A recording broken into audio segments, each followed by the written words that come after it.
So guys, it's your man AA Fix. Make sure you guys subscribing to the channel, checking out all the videos. Please watch the video all the way through, guys, to support the channel. I'm almost at 1,000 subs. I just need you guys' help to push me over that.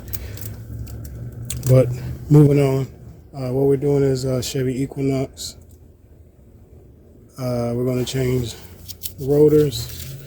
The rotors are warped, and we're going to change the brake pads. Brake pads, they're not super bad, but they're down. So we're going to change the brake pads on both sides and the rotors. I'm just going to show you how to do it on one side, and you can do the same thing on the other side. This is a not too difficult thing. As long as you have all the right tools, this is one of those easier jobs. So let's get started. The first thing we're going to do, or to get the rotor off, the caliper has to come off.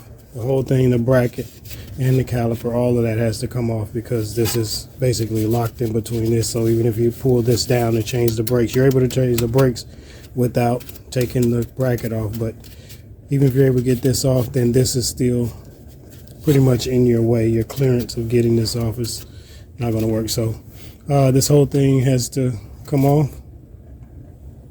And so we'll start by getting the caliper bracket and the caliper off.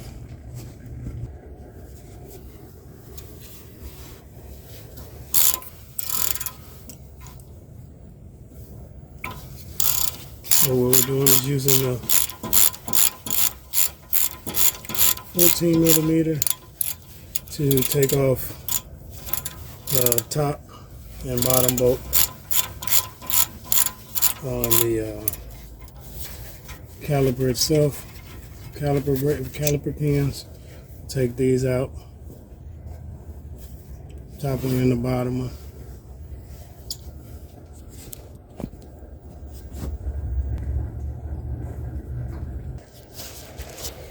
Now that we've gotten both bolts out,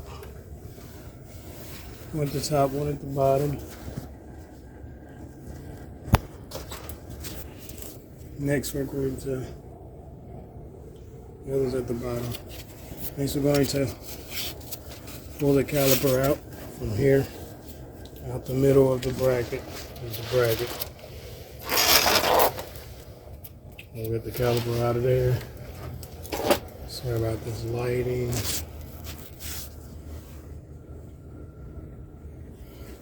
I'm going to tap on it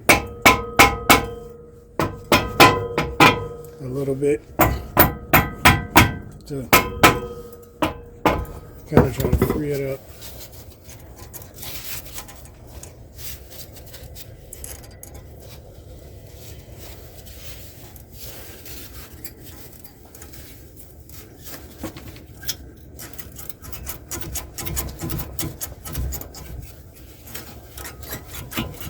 I only have one hand, guys, so I'm just having to work with it and work it till I can get it off. Looks like the brake pads are coming off on this side.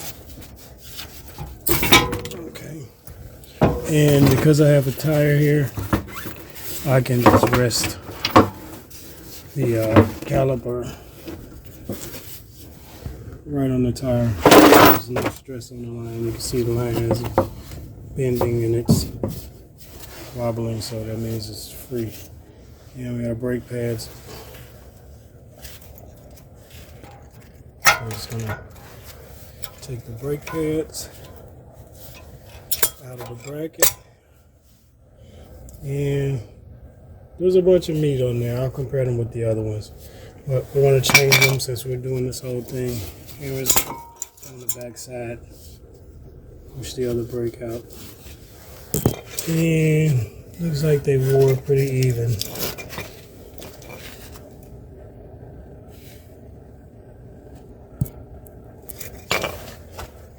So now, here we have the hardware in there.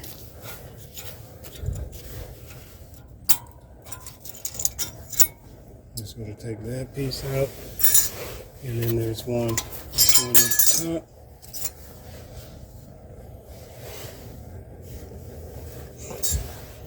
was that. And as you can see, guys, again, the rotor. And these are huge. These are bigger than a lot of rotors out there. But as you can see, guys, this bracket has to come off because it is affecting the ability to remove the caliper. So we're going to get that off next. Then we're only going to use a 18 millimeter on the top and bottom bolts for the bracket.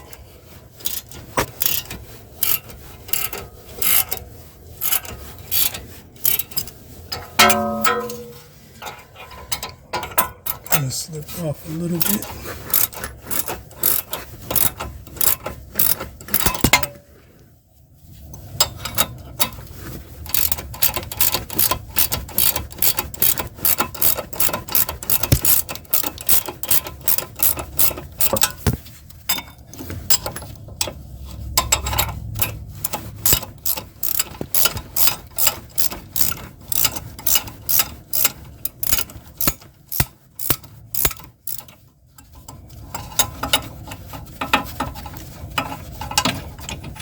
And then we have the top bracket bolt off. And I'm just going to put that to the side, making sure we orient it some way. So I'll put this one at the top, and then I'll lay the other one like this, just in case they're two separate bolts in lengths. Maybe one of them might be longer than the other, so you never want to mix the bolts up until you know that you have the same bolts for the same part. So I'm going to put one here that's top, one here that's bottom, and I'll be back once I get the other one off. And once we get that second bolt loose, so you can see the bracket starts to come down, and then we'll just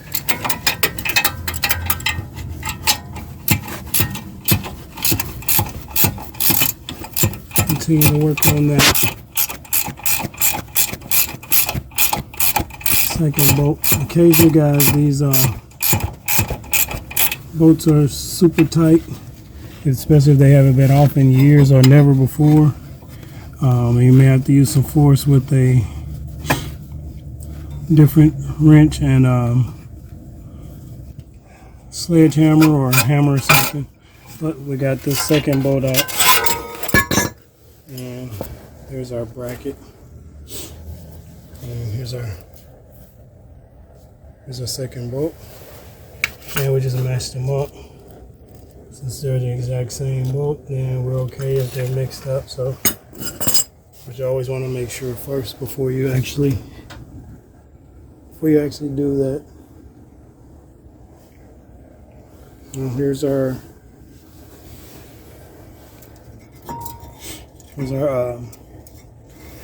caliper bracket. And it sits like that, but it's blocking us from getting, I'll put that there, it's blocking us from getting to this rotor, which is what we're trying to change. I want you to just work it off slowly. I'm using one hand. If you got two hands, you can do this a little faster, but I don't want to smash my fingers or anything. So. And there's our rotor.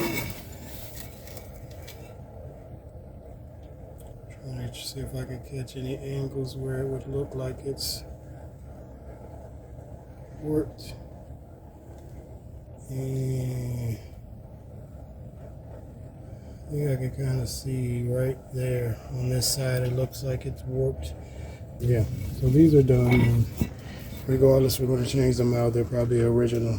So I'll have the part and the part number in the description, and I'll show you the part next.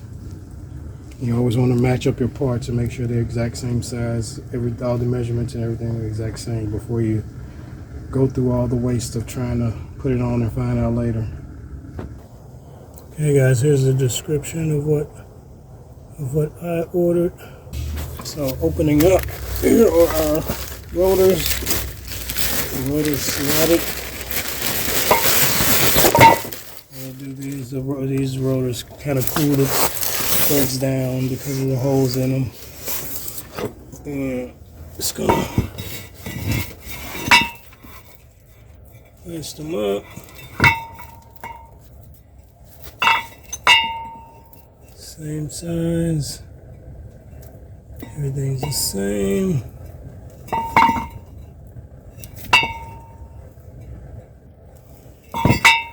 Five lugs. And it comes with the extra hole for the screw, which was not in this vehicle. So yeah, so we have that, and we also have our brake pads.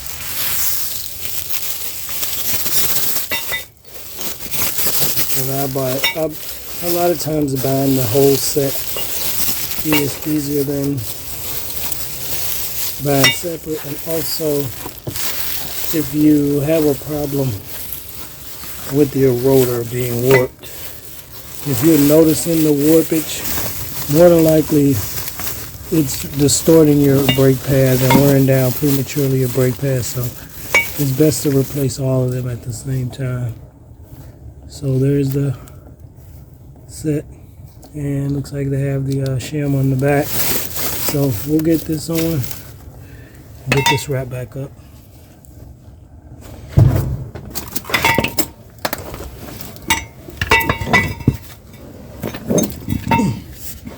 First thing we're going to do is one-hand it.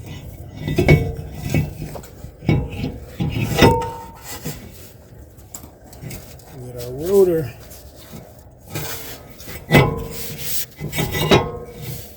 Get our rotor in place.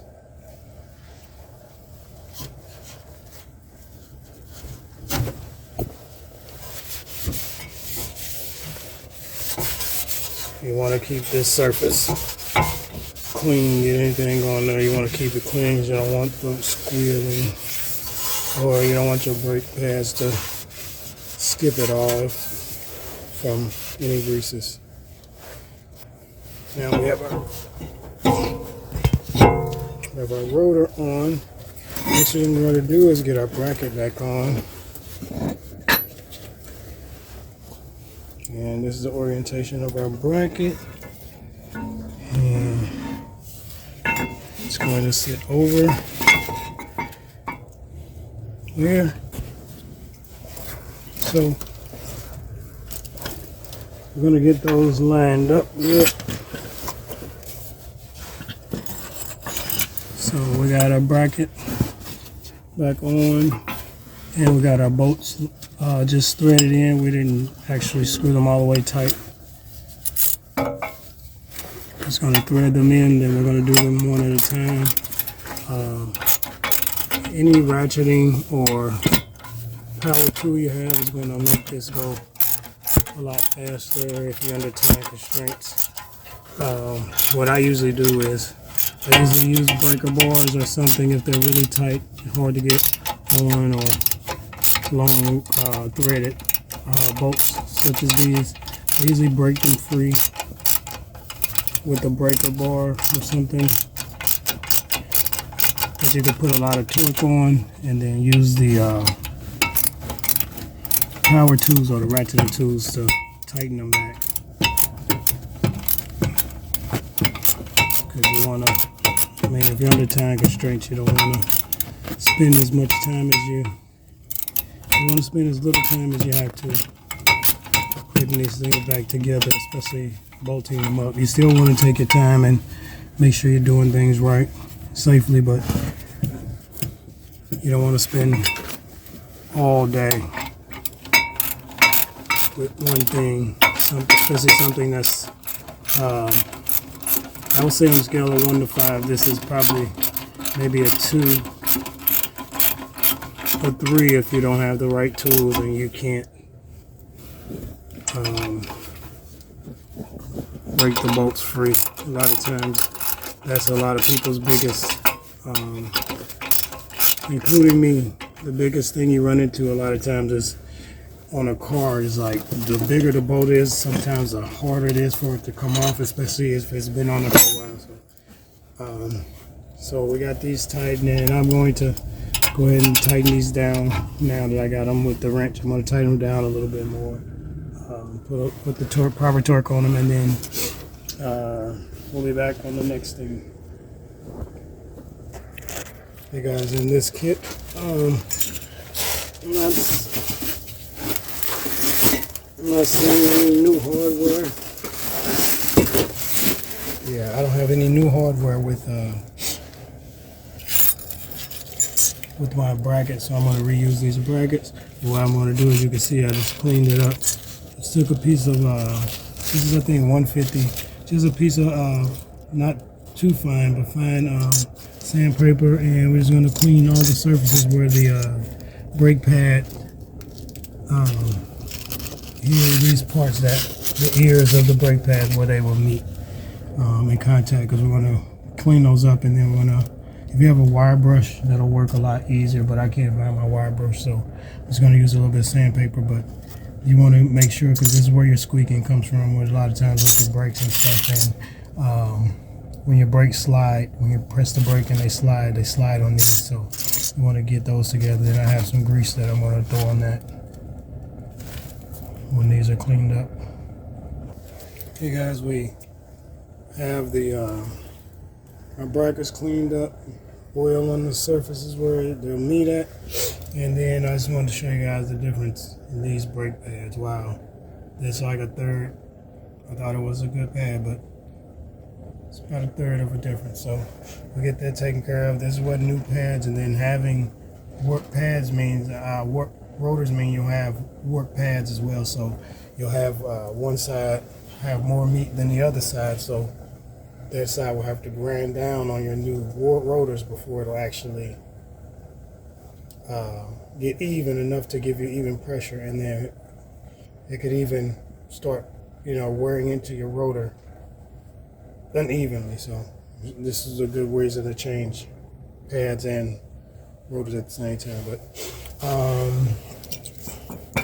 these are the rear. So when you see that tab, these go in the rear and these go in the front or the outside. So we'll just put that in, press that into place, and it's in. You just do the other on the opposite side.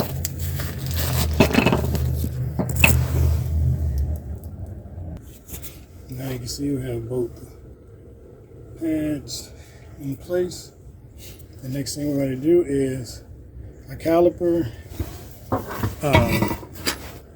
It needs to be compressed in order for these to fit. So the caliper, the piston needs to go all the way in and be pretty much flush with this. So you need something to compress it. You need a compression tool or a giant C-clamp is what I usually use, but I do have the tools. I find it easier to use the clamp than to use the tool. I have the right hand and left hand tool. It's good when you're having to do, like, I think it was like a Infinity that I've done before, where you have to actually twist the piston twists in, so you have to have the tool. So I bought the whole kit, but I never use it. It's cumbersome to me. But using a clamp, I usually put a old brake pad there, and then put the clamp here and then there, and then tighten it, and then it'll press that in. So when I get that compressed, I'll be back. And here's my clamp. It's a Pittsburgh Harbor Freight, and this one's a 5-inch, which is more than big enough for what we'll be doing. So once I get it on there, I guess I'll show you guys what I'm doing. Okay guys, here's my setup. Now what? You can see that I have the pad protecting the piston up against the piston, in the same position as it would be touching the piston on this side when it's attached. And then you have it clamped there, and then all you're going to do is tighten it down until the piston If you can see it in there, you're going to tighten it down until that piston is flat, is even with the front face of the piston. So I'm sorry, of the caliper. I want to do that because I need both hands, and then I'll be back. Okay, guys, once it's done, if you can see, the piston is pretty much compressed almost all the way flush, and it's a couple millimeters, about two millimeters maybe away from being flush, but it should be able to slide right on at this point. If it's right, it should slide right onto your brake pads. Yep, and slide into place. And next, what we're going to do is just hold this up, line these bolts up, and then get our bolts back. You can actually pull these pins out and oil these pins, but I'm not going to do that right now. I'm just going to, I checked them and they're okay. So if you wanted to do that, you can do that.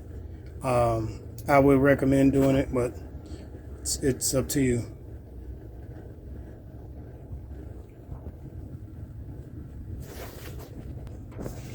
Now we've got the caliper back in place, and just gonna tighten these bolts back.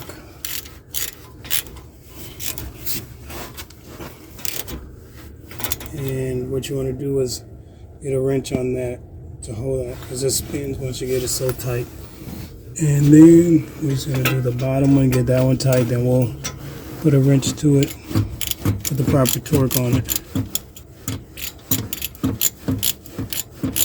And then we'll be wrapping this up.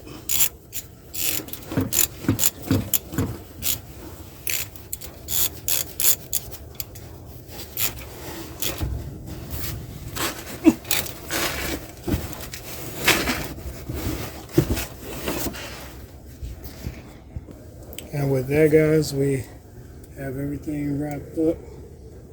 Bottom top bolts are in, torque down. We have our new slotted rotors. What you want to make sure, if you pushed on this heat shield at all, you want to make sure to bend it back so that you don't get any rubbing, and you can usually go back and forth on the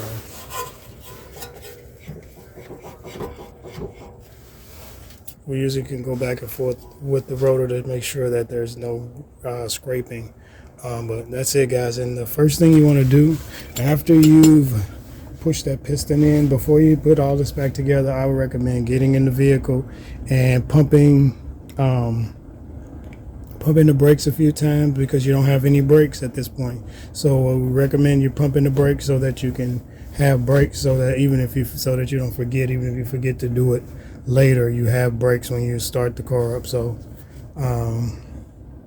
yeah, but that's it, guys. It's your man AA Fix coming to you with another one.